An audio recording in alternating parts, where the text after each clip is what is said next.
Good day, ladies and gentlemen. Good day, the beautiful people of the Cameroons. Once more, this is a party political broadcast by myself, Maitre Mola Alex Ndive Lisinge. Today, I want to debunk the lies in connection to the national dialogue that was called by President Paul Biya of La République du Cameroon 3 years ago.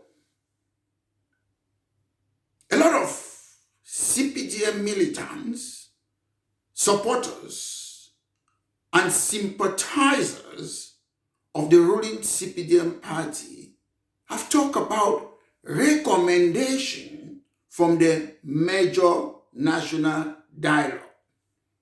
I want to make it clear that the so-called recommendations are lies, red herring, whitewash, wishy-washy, window dressing exercise, playing to the gallery, fait accompli. I was invited to the major national dialogue by President Paul Biya of La République du Cameroon.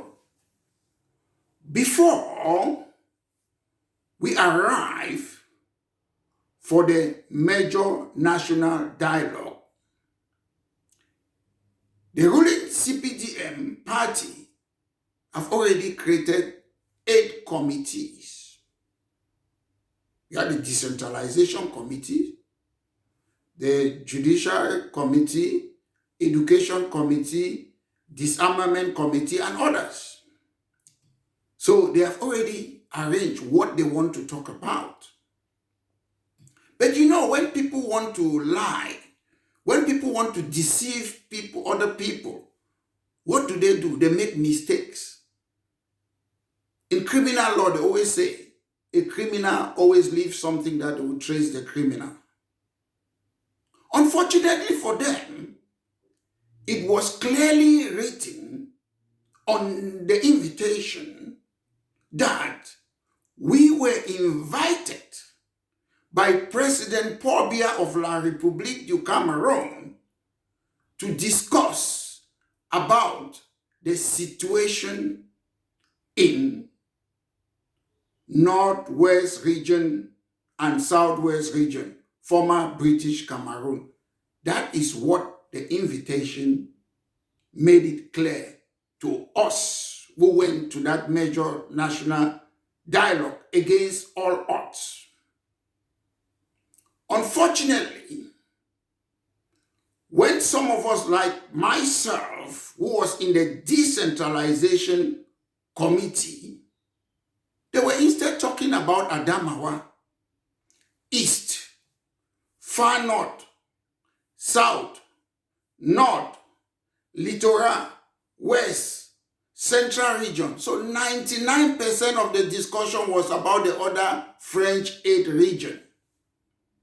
I was the only one, the leader of British Cameroon National Party, Maitre Alex Ndive Lisinge, who stood up and said, look, this invitation says we should talk about former British Cameroon, Northwest and Southwest.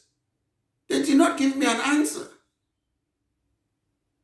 When I see senior CPDM officials, they come and talk about recommendations. Ladies and gentlemen, I was not the only one in the Decentralization Committee. If I'm lying, the people who were there should come and debunk what I'm saying. It is very important. They lied about giving special status. When I criticized them the first day, the second day in the Decentralization Committee, they wanted to stop people who did not have badges to enter the Decentralization Committee. I had my badge because before other people were allowed to come inside the decentralization committee. Because of my intervention, they wanted to stop other people from entering there.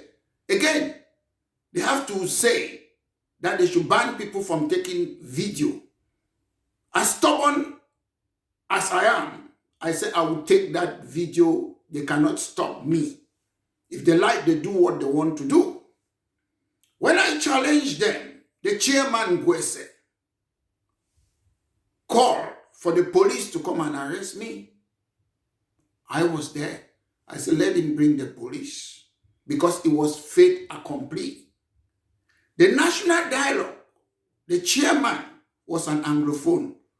When our brothers from La République, they want to destroy us, they make sure they instruct the house slaves to sit there as chair people, sit there Anglophones, while the people of La République du Cameroon are pulling the strings. After I challenged them, they have to call the presidency. Then they talk about the so-called special status. It was not on the agenda. So when people lie about recommendation, I want to say there was no recommendation. It was a fait accompli to please the international community. The government haven't got a clue, a solution on how we can solve the Anglophone problem. Let's talk about the special status. Okay? Assuming there was a special status for Anglophone, who are the people to talk about constitutional issues? They are constitutional lawyers because decentralization involves constitutional lawyers. You cannot bring lay people. I made it clear there. You cannot bring lay people to talk about constitutional issues.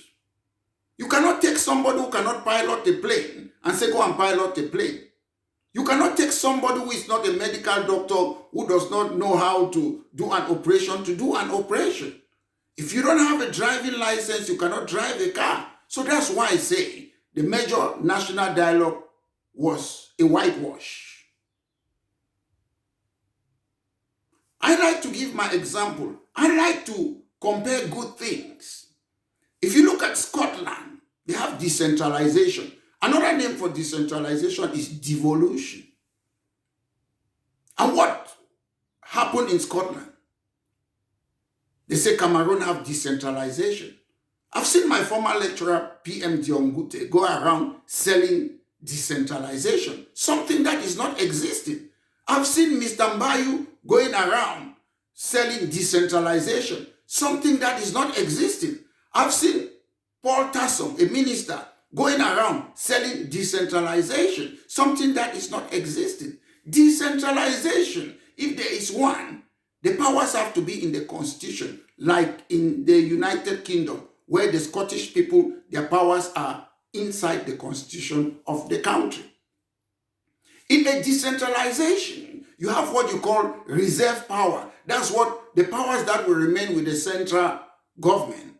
And devolved power, the one that goes to the parliament or the regions, as they call it, because they aim to separate Northwest and Southwest British Cameroon. We need a parliament, we don't need regional assembly.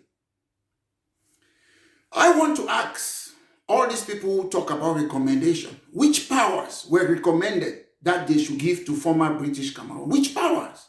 None. In Scotland, they gave them power, what I call devolved power. It's inside their constitution. In Scotland, they gave them devolved power, and I will name some of them. They gave them the devolved economic to them. Education, health, justice, housing, environment, taxation, transport, and other. It is there. So you have given decentralization to Northwest and Southwest, former British Cameroon. Can you name the powers? No. You say you have created a common law department in Yaoundé. Why should the common law department be in Yaoundé? Why not in Boya, the headquarters of former British Cameroon? The system does not need to be in the Supreme Court in Yaoundé. It has to be either in Northwest or Southwest. Which power have you given? None. All the powers are still in Yaoundé. The economy is still controlled in Yaoundé. Education is still controlled in Yaoundé. Health is still controlled in Yaoundé. Justice is still controlled in Yaoundé. Taxation is still in Yaoundé. Transport is still in Yaoundé. Then you come and lie. I see people who have gone to school, they have PhD. Because you want to feed your pocket. Because of greed. Because of selfishness. Because of egocentricity. You come and tell us that they have devolved power. There is no decentralization in the Cameroon. It is a lie.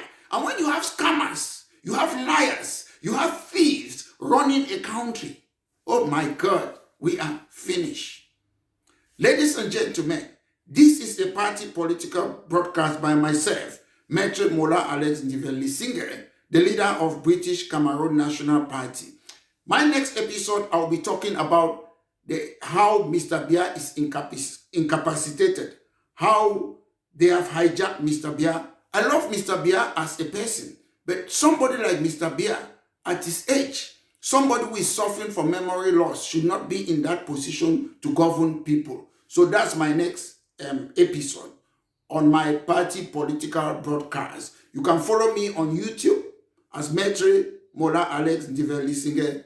Thank you very much. You can subscribe, you can like, and have a blessed weekend. Once more, this has been a political broadcast by myself, Maitre Mola Alex Ndiveli-Singere, the leader of British Cameroon National Party.